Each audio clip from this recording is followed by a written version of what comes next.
ರೇಣುಕಾಸ್ವಾಮಿ ಕೊಲೆ ಪ್ರಕರಣದ ಆರೋಪಿಯಾಗಿರ್ತಕ್ಕಂಥ ನಟ ದರ್ಶನ್ ಈಗ ಆಸ್ಪತ್ರೆಯಿಂದ BPS ಆಸ್ಪತ್ರೆಯಿಂದ ಹೊರ ನಡೀತಾ ಇರ್ತಕ್ಕಂಥದ್ದು. ಡಿಸ್ಚಾರ್ಜ್ ಆಗಿ ಈಗ ತಾನೇ ಹೊರಬಂದಿರ್ತಕ್ಕಂಥದ್ದು. ನಟ ದರ್ಶನ್ ಏನ್ ಫಿಸಿಯೋಥೆರಪಿ ಮಾಡಲಾಗಿದೆ ಅನ್ನೋ ಮಾಹಿತಿ ಇರ್ತಕ್ಕಂಥದ್ದು ಅಂತ ಹೇಳಿದ್ರು. ಇದುವರೆಗೂ ಸಹ ಸರ್ಜರಿ ಆಗಿರ್ಲಿಲ್ಲ.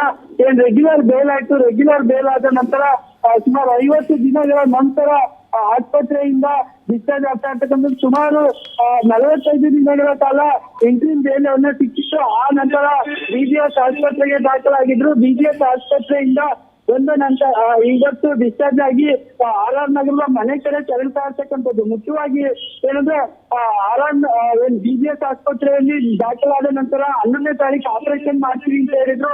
ಆದ್ರೆ ಕೋರ್ಟ್ಗೆ ಸಹ ದರ್ಶನ್ ಪರ ವಕೀಲರು ಮಾಹಿತಿ ಕೊಟ್ಟಿದ್ರು. ಅದೇ ಫಿಸಿಯೋಥೆರಪಿಯನ್ನ ಮಾತ್ರ ಮಾಡಲಾಗಿದೆ, ಯಾವುದೇ ರೀತಿ ಆಪರೇಷನ್ ಮಾಡಿಲ್ಲ ಅನ್ನೋ ಮಾಹಿತಿ ಸಿಗ್ತಾ ಇರ್ತಕ್ಕಂಥದ್ದು. ಮುಖ್ಯವಾಗಿ ಏನಂದ್ರೆ ಇಂಟ್ರಿಮ್ ಬೇಲ್ ಆದ ತಕ್ಷಣ ಇಲ್ಲಿ ಬಂದು ಅಡ್ಮಿಟ್ ಆಗ್ತಾರೆ. BGS ಅಲ್ಲಿ ಸುಮಾರು 45 ದಿನ ಅದರೊಳಗೆ ಹೆಚ್ಚು ಕಾಲ ಅಡ್ಮಿಟ್ ಆಗಿರ್ತಕ್ಕಂಥದ್ದು.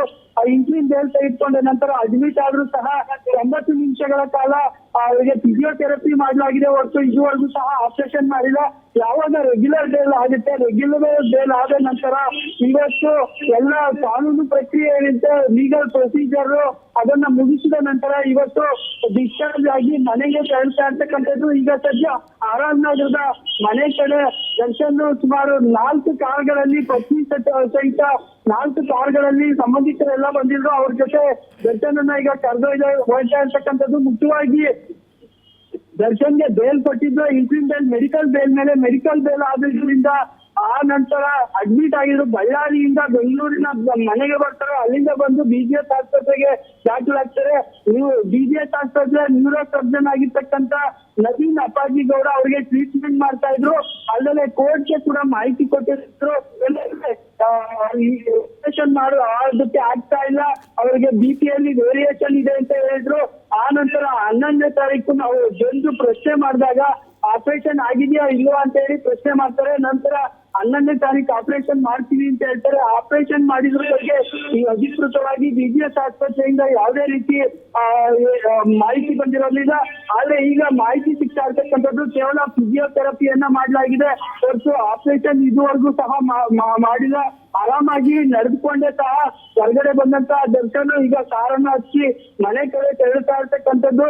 ಇಲ್ಲಿ RR ನಗರಕ್ಕೆ ಬಂದಿದ್ದಾರೆ. RR ನಗರದಿಂದ ಹೊಸಕೆರೆ ಕಡೆ ಹೋಗ್ತಾ ಇರೋ ಚಾನ್ಸಸ್ ಇದೆ. ಮುಖ್ಯವಾಗಿ ಏನಂದ್ರೆ ಸಚಿಯ ಅಪಾರ್ಟ್ಮೆಂಟ್ ಇದೆ, ಹೊಸಕೆರೆ ಹಳ್ಳಿಯಲ್ಲಿ ಇರ್ತಕ್ಕಂಥ ಅಪಾರ್ಟ್ಮೆಂಟ್ ಗೆ ತೆರಳೋ ಸಾಧ್ಯತೆ ಇದೆ. ಈಗ ತಾನೇ RR ನಗರ ಒಳಗಡೆಯಿಂದ ಸಹ ಮೈಸೂರು ರೋಡ್ಗೆ ಎಂಟ್ರಿ ಆಗ್ತಾ ಇರ್ತಕ್ಕಂಥದ್ದು. ಮೈಸೂರು ರೋಡ್ಗೆ ಎಂಟ್ರಿ ಆಗಿ RR ನಗರ ಕಡೆಯಿಂದ ಹೊಸಕೆರೆ ಹಳ್ಳಿಯಲ್ಲಿ ಇರ್ತಕ್ಕಂಥ ವಿಜಯಲಕ್ಷ್ಮಿ ಅವರ ಫ್ಲಾಟ್ ಏನಿದೆ ಆ ಕಡೆ ತೆರಳ್ತಾ ಇರ್ತಕ್ಕಂಥದ್ದು. ಓಕೆ ಕಿರಣ್, ಈಗ ಸಂಪೂರ್ಣ ಬೇಲ್ ಮಂಜೂರಾಗಿದೆ, ಆ ಬಗ್ಗೆ ಪ್ರಶ್ನೆಗಳಿಲ್ಲ, ಕೋರ್ಟ್ನ ಆದೇಶ ಅದು. ಬಟ್ ಮಧ್ಯಂತರ ಜಾಮೀನನ್ನ ಪಡೆದುಕೊಂಡಂತ ಉದ್ದೇಶನೇ ಮರ್ತು ಹೋದ್ರ ಇವರು? ಆ ಉದ್ದೇಶನ ಸುಳ್ಳ? ಕೋರ್ಟ್ ಮುಂದೆ ಸುಳ್ಳು ವಾದ ಮಾಡಿದ್ರ ಹಾಗಾದ್ರೆ?